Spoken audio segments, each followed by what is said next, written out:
السلام علیکم۔ مینگلب YouTube channel پر جاوید شاہ ناظرین حاضر خدمت ہے۔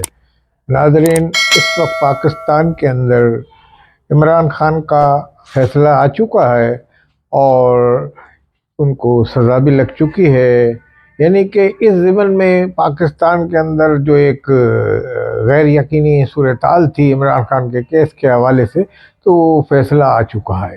فیصلہ آنے کے بعد 7 سال قید ان کی وائف کو ہو گئی اور ان کو 14 سال قید۔ اور یہ جو کیس ہے یہ القادر یونیورسٹی کے حوالے سے ہے، جس میں ان کے اوپر الزام ثابت ہو گیا ہے، اور ثابت ہونے کے بعد اب جو جیسے پاکستان کے اندر ایک رواج ہے، جیسے عمران خان نے وہ رواج رائج کیا کہ چور چور چور، تو چور بغیر ثبوت کے کسی کو، ہمارا موقف یہ ہے کہ نہیں کہنا چاہیے کسی کو بھی، کوئی بھی ہو، زرداری ہو، عمران خان ہو، بے نظیر بھٹو، کوئی بھی پاکستان کا لیڈر ہو یا کوئی ایک عام آدمی بھی ہو، اس کو چور نہیں کہنا چاہیے جب تک اس پہ عدلیہ میں کوئی جرم ثابت نہ ہو جائے۔ اب ان پہ یہ بھی اس اسٹیج پہ ثابت ہو گیا ہے، سزا لگ گئی، اب ان کو کہا جا سکتا ہے کرپٹ انسان، چور۔ ہاں کوئی کہے تو اس میں اب کوئی اخلاقی اور قانونی جواز باقی نہیں رہا، مگر اس سے علاوہ یہ جو ایک رواج پڑ گیا ہے کہ چور چور کی سزائیں بلند ہوتی ہیں، تو یہ غلط ہے۔ اسی حوالے سے مذاکرات چل رہے تھے۔ اب مذاکرات کرنے کے حوالے سے بھی عمران خان کے جو پی ٹی آئی کے حلقے ہیں، بالخصوص ان کی سوشل میڈیا ٹیم، تو اس کے اندر ایک واضح طور پہ تفریق ہو گئی ہے، ایک ڈویژن پیدا ہو گیا۔ ایک باہر کے جو لوگ ہیں جو وہاں ہمارے پاکستان کے کسی ادارے کو نہیں چھوڑ رہے، عدلیہ ہو، فوج ہو، کوئی بھی ہو، ان کی بری طرح ان پہ تنقید کرتے ہیں، فلوٹ بنائے ہوئے ہیں آرمی چیف کی تصویریں لگا کے، مطلب اس طرح کی بدنامی کا باعث جو بن رہی ہے پاکستان کی، وہ ان کو روک ٹوک کرنے والے کوئی نہیں ہے۔ پی ٹی آئی والے روک ٹوک نہیں کرتے، نہ پی ٹی آئی کا کوئی ان کو یہ کہتا ہے کہ جناب آپ، اور شاید یہاں تک کہا گیا ہے کہ ان باہر والوں کو نہ روکا جائے، ہاں انٹرنل جو ہے ان پہ قابو پا لیا گیا ہے، ان کو سزائیں بھی لگ رہی ہیں، اور ان کو اب یہاں کافی حد تک جو یہاں کی سوشل میڈیا کی ٹیم ہے اس کو قابو پا لیا گیا، مگر باہر والوں کو لگام نہیں دی جا سک رہی۔ اس کی مین وجہ یہ ہے کہ عمران خان ان کو روکنے کا جب تک واضح اعلان نہیں کریں گے، اور یہی ایک اختلافات کی جڑ ہے اسٹیبلشمنٹ سے۔ تو اس حوالے سے، مذاکرات کے حوالے سے، یہ عمران خان اس وقت اس حکومت سے بھی مذاکرات کر رہے ہیں جس کو فارم 47 کی حکومت کہہ رہے ہیں، یعنی کہ ایک ناجائز حکومت کہتے ہیں وہ اس کو، ایک غیر قانونی حکومت جو جعلی مینڈیٹ سے آئی ہے۔ اب اس سے بھی وہ مذاکرات کرنے کو تیار ہیں، اور اس سے بھی تیار ہیں جنہوں نے عمران بقول پی ٹی آئی کے یا بقول عمران خان کے کہ انہوں نے ہمیں بڑا دیوار سے لگایا، ہم پہ ظلم و ستم کے پہاڑ توڑے، یعنی کہ اسٹیبلشمنٹ جس کو یعنی کہ باہر تو اتنا اسٹیبلشمنٹ کو بدنام کیا گیا کہ تمام تر جو ظلم روا رکھے ہیں وہ اسٹیبلشمنٹ نہیں رکھے ہیں پی ٹی آئی پہ، مگر آج پی ٹی آئی کے لوگ خوش ہو کے آ رہے ہیں۔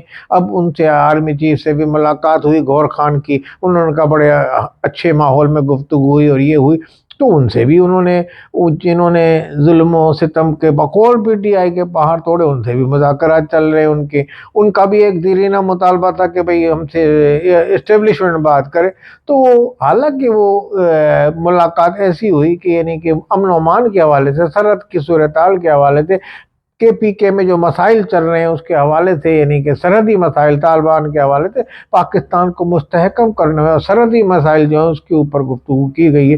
لازمی کافی لمبا بارڈر ملتا ہے کے پی کے سے، تو اور اس کے علاوہ کرم ایجنسی کا معاملات دوسرے، مگر انہوں نے اس کو یہ بڑے خوشیاں منائیں، اور عمران خان نے بھی خوشائند قرار دیا کہ جناب اس اسٹیبلشمنٹ سے جس سے ان کو یعنی کہ شکوہ شکایتیں تھیں، جن کے بارے میں لوگ نام لیتے ہیں پی ٹی آئی کے، تو بولا سب کچھ کیا دھرا ان کا ہے، تو ان سے وہ مذاکرات کر رہے ہیں، ان سے بات چیت کر رہے ہیں۔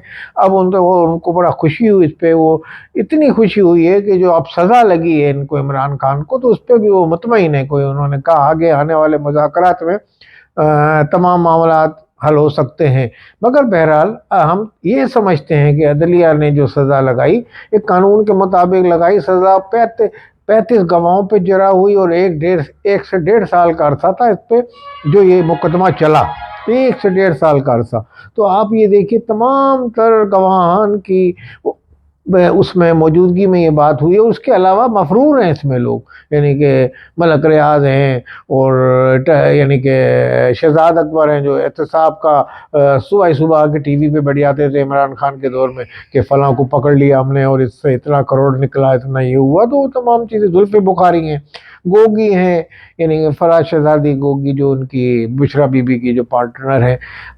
ایک حلقہ پی ٹی آئی میں یہ کہتا ہے کہ عمران خان اگر خود سے وہ نہیں ہے، عمران خان ایماندار ہے، مگر ان کے قریبی حلقے جو تھے وہ اس میں جرائم اور کرپشن میں مبتلا تھے. تو اب وہ کرپشن میں جو مبتلا تھے تو ان کے خلاف عمران خان نے کیوں نہیں یہ سوال پیدا سے کارروائی کی، اور کارروائی ان کو کرنی چاہیے تھی. اس زمانے میں آج کے آرمی چیف نے ایک فائل بنائی تھی اسی کرپشن کے حوالے سے، فرا گوگی کے اور یہ تمام کیسز کے حوالے سے، مگر اس کو عمران خان نے اہمیت نہیں دی اور وہ معاملہ اتنا ٹینشن میں چلا کہ آج وہ آرمی چیف بن کے پاکستان کے اس وقت موجود ہیں. تو لازمی اس زمانے میں اگر عمران خان کارروائی کر دیتے تو شاید صورتحال اس کے برعکس ہوتی، مگر عمران خان نے تو ان کی رکاوٹیں ڈالی اور یہ ہوا اور وہ ہوا، تمام تر چیزیں ہوتی رہیں. تو کہنے کا مقصد یہ ہے کہ یعنی کہ تاریخ بنتی ہے اور یہ یو ٹرن بھی آتے ہیں اس میں. اب آنے والے دنوں میں پاکستان میں کچھ بھی ہو جائے، یعنی کہ بے نظیر تھیں، زرداری تھے، 5 سال جیل میں رہے، 5 سال صدر بن گئے.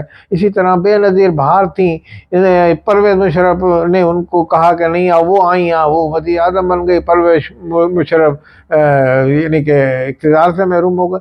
تو یہ کہنے کہ پاکستان میں کچھ بھی ہو سکتا ہے. اب یہ سزا لگ گئی ہے تو یہ نہیں کہ عمران خان کا بالکل پس منظر میں چلے گئے. پاکستان میں کچھ بھی ہو سکتا ہے، اونچ نیچ ہوتی ہے. جیلوں سے نکال کے وزیر بنا دیا پانی اور بجلی کا زرداری صاحب کو.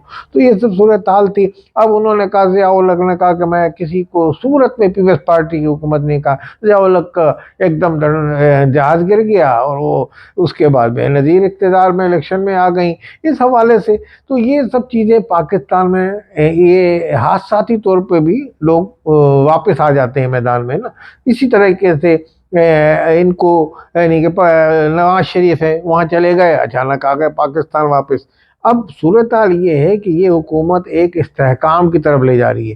سب سے زیادہ مذاکرات میں مین چیز یہی ہے کہ حکومت کو پی ٹی آئی بھی راضی ہوگی. پی ٹی آئی نے تک نے یہ کہا کہ جناب فیصل چودھری ان کے یہ کہہ رہے تھے کہ ابھی یعنی کہ اس فیصلے کے بعد بھی کہنے لگے جناب پاکستان کے اندر جو اسٹیبلشمنٹ ہے اس کا دنیا میں کردار ہے، اس کا ہر حکومت میں اس کا کردار ہوتا ہے. تو اس نے پاکستان میں بھی اس کا کردار ہونا چاہیے. پاکستان میں کردار ہے تو کوئی اس میں ان کو بولا کوئی مذائقہ نہیں ہے. ایک سوال کے جواب میں انہوں نے کہا. تو لازمی پی ٹی آئی کی سوچ میں بھی ایک تبدیلی آئی ہے کہ جناب اسٹیبلشمنٹ کا کردار جو ہے جو ہونا چاہیے. یعنی کہ جیسے ہم یہ سمجھ رہے ہیں کہ پی ٹی آئی آئے گی تو بھائی فوج کو یہ بالکل اب پی ٹی آئی کا وہ یو ٹرن لے چکی ہے. پی ٹی آئی نے کہا ہے فوج کا اپنا ایک کردار ہے اور سیاست میں وہ حکومت میں بنانے میں آگے پیچھے، یعنی کہ یہ رابطے سے ہی پاکستان میں ایک حکومت کی تشکیل ہوتی ہے. تو یہ جو مذاکرات ہو رہے ہیں حکومت سے، تو یہ نہیں سمجھا جائے کہ اس کو کوئی فوج کی اشیروار نہیں ہے. اسٹیبلشمنٹ کی وجہ پاکستان کو چلا رہے ہیں اس وقت. پاکستان کی سرحدوں کے پاکستان کی سی پیک کا منصوبہ اس کو بڑھایا جا رہا ہے. پاکستان ترقی کر رہا ہے. پاکستان کی ریلوے جو خسارے میں جا رہی تھی اس وقت ریلوے بہت اس پہ منافع میں جا رہی ہے. پاکستان کے تمام پی آئی اے کے روٹس انٹرنیشنل کھل گئے. یہ دیکھیں کتنی ترقی ہے پاکستان کو. تو جو حکومت ترقی دے رہی ہو اس کو غیر مستحکم نہیں کیا جائے گا اور مذاکرات کی روشنی میں کوئی ایسا فیصلہ نہیں کیا جائے گا کہ اس کو حکومت کو رول بیک کیا جائے. یہ حکومت جاری رہے گی. آنے والے الیکشن تک نواز شریف عمران خان کی پارٹی کو انتظار کرنا پڑے گا، اور عمران خان آنے والے الیکشن میں جیتتے ہیں تو شاید اقتدار ان کی پارٹی کا مقدر بنے. السلام علیکم ورحمۃ اللہ.